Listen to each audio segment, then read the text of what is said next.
Hello guys, जैसे आप सभी देख सकते हो, अगर आपको वो वीडियो पसंद आता है तो लाइक और सब्सक्राइब जरूर करें। आपको इसी ही वीडियो रोजाना हमारे चैनल पर मिलते रहेंगे, ठीक है। और ऑल नोटिफिकेशन घंटे पर क्लिक करें। वीडियो के डिस्क्रिप्शन में आपको लिंक मिल जाएगी, वहाँ जाकर ज्वाइन जरूर हो जाना, ठीक है। आज हम पढ़ेंगे है मुगल साम्राज्य, ठीक है। ठीक है, मगध साम्राज्य के बारे में पढ़ेंगे, मौर्य साम्राज्य के बारे में आज हम पढ़ने जा रहे हैं, ठीक है। जैसे कि मैंने बौद्ध धर्म और बुद्ध धर्म, प्राचीन भारत, सिंधु घाटी सभ्यता सभी मैंने है पाठ पढ़ाए हुए हैं, ठीक है। अगर आपने वो वीडियो नहीं देखे तो आप मेरे से इस चैनल पर जाकर सारे वीडियो देख सकते हो, ठीक है। और वहाँ जाकर आप प्ले लिस्ट के अंदर जाना और प्राचीन भारत का इतिहास इस तरीके से है, प्ले लिस्ट होगी, उस पर जाकर आप सभी क्लिक कर देना, ठीक है। वहाँ से आपको बहुत सारे वीडियो मिल जाएंगे।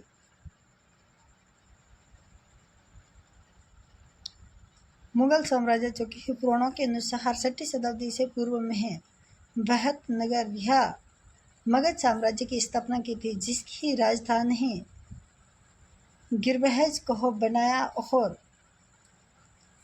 ब्रणदंड वंश और ब्रंत वंश की ही नींव रखी। कालांतर में है वैदहत एक पुत्र हुआ था, जिसका नाम राजदरथंद रखा गया, जो कि एक प्रजा राजा कहा बना, जिसका उल्लेख महाभारत में मिलता है, जो कि अर्थवेद, यज्ञवेद या मगध का, ठीक है। मगध का राजा जो कि आपको मैं बता देता हूँ, ठीक है, महाभारतों में भी जोड़ा जाता है। उल्लेख मिलता है कि पुराणों के अनुसार जरासंध की ही मृत्यु के पश्चात शिशुनाग वंश का आधिपत्य हुआ था, ठीक है। और परंतु बौद्ध के साहित्य के अनुसार शिशुनाग वंश का कोई अस्तित्व नहीं रहा और उसकी जगह हर्यक वंश की ही स्थापना हुई, क्योंकि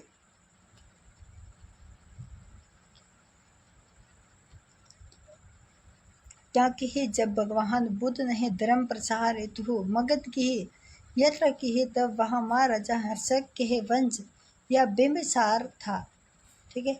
हर्षक का वंश जो कि बिंबिसार था।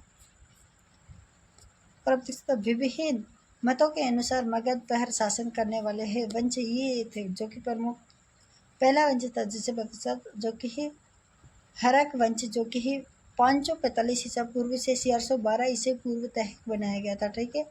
जो कि बिंबिसार और बिंबिसार, ठीक है, इसमें चलता है कई इतिहासकारों का मतभेद भी है और लोगों को समझ में नहीं आता, ठीक है। जैसे कि मैं आपको बताऊँ, बिंबिसार या बिंबिसार नहीं, हर्षक वंश की ही नींव रखी गई थी, जो कि बिंबिसार हर्षक वंश का एक प्रतापी राजा था, जो कि 15 वर्ष की आयु में है 543 ईसा पूर्व में है मगध सम्राट बना और इसकी राजधानी भी गिरबहन से रही थी। और कुछ समय बाद राजगृह को राजधानी बनाया गया। और इसके अलावा जो कि अजातशत्रु, ठीक है, अजातशत्रु की बात की जाए तो अजातशत्रु, जो कि अजातशत्रु बिंबिसार का पुत्र था, जिसने बिंबिसार की मृत्यु के पश्चात 691 से है ईसा पूर्व से मगध का सिंहासन संभाला। और पुराणों के अनुसार ऐसे या अजातशत्रु का एक उत्तराधिकारी बना, परंतु जैन और बौद्ध ग्रंथों के अनुसार उत्तरदत्त उत्तराधिकारी माना जाता है, जिसके पाटलिपुत्र नगर की स्थापना की गई थी, ठीक है। जैसे आप देख सकते हो, ठीक है। उसके बाद कई मत है कि अजातशत्रु जैन धर्म का अनुयायी था, परंतु कुछ समय में पश्चात बौद्ध धर्म का अनुयायी बन गया था। इसलिए अजातशत्रु ने बौद्ध के निर्माण या मृत्यु के पश्चात उनके अवशेषों का स्तूप निर्माण किया, जिसे है राजगृह या वर्तमान में है राजगीर या जिला नालंदा बिहार में बनाया गया था, ठीक है। जो कि नंदा दशक क्या था वो मैं आपको डिटेल से बता देता हूँ, ठीक है।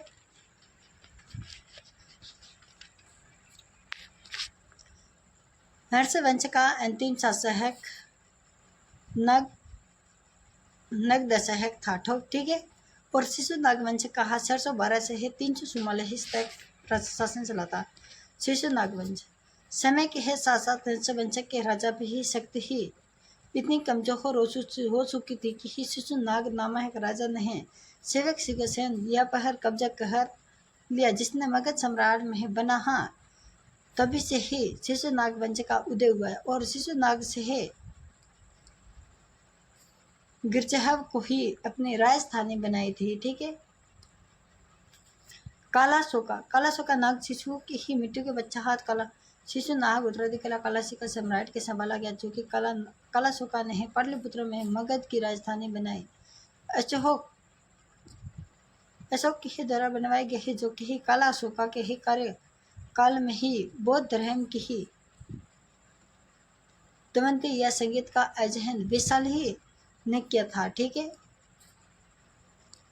और नंदी वर्तन काला शोका के है 10 पुत्र थे, जिन्होंने है शिशु नागवंश या पतन का मगध का शासन, जिसमें है से नंदवर्धन शिशु नाग कहा वंश का अंतिम शासक था। ठीक है।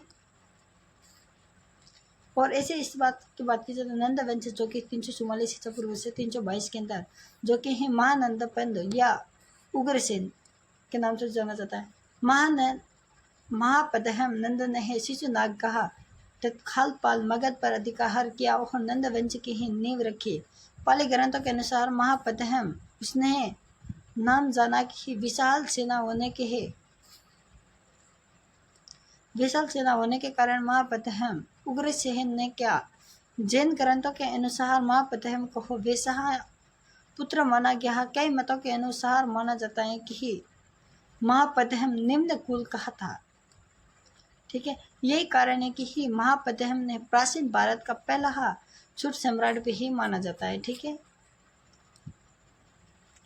और नंद राजा कहा धनानंद यह ग्रहानंद, जो कि ही नंद वंश कहा अंतिम मुद्रा का अधिकारी नंदहा राज था, जिसका बहुत ग्रंथों में है धनानंद या धनानंद के नाम से भी जाना जाता है, जो कि 1322 से 1321 के द्वारा चंद्रगुप्त मौर्य ने अपने गुरु चाणक्य के साथ मिलकर धनानंद की हत्या कर मगध और ख्याल किया गया और मौर्य साम्राज्य की नींव रखी गई। ठीक है।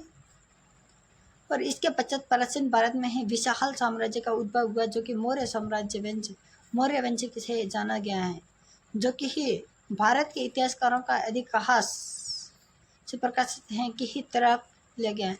अगर आपको आज का वीडियो पसंद आया तो लाइक और सब्सक्राइब जरूर करें और यही वीडियो देखने के लिए चैनल को सब्सक्राइब करके ऑल नोटिफिकेशन घंटे पर क्लिक करें। ठीक है।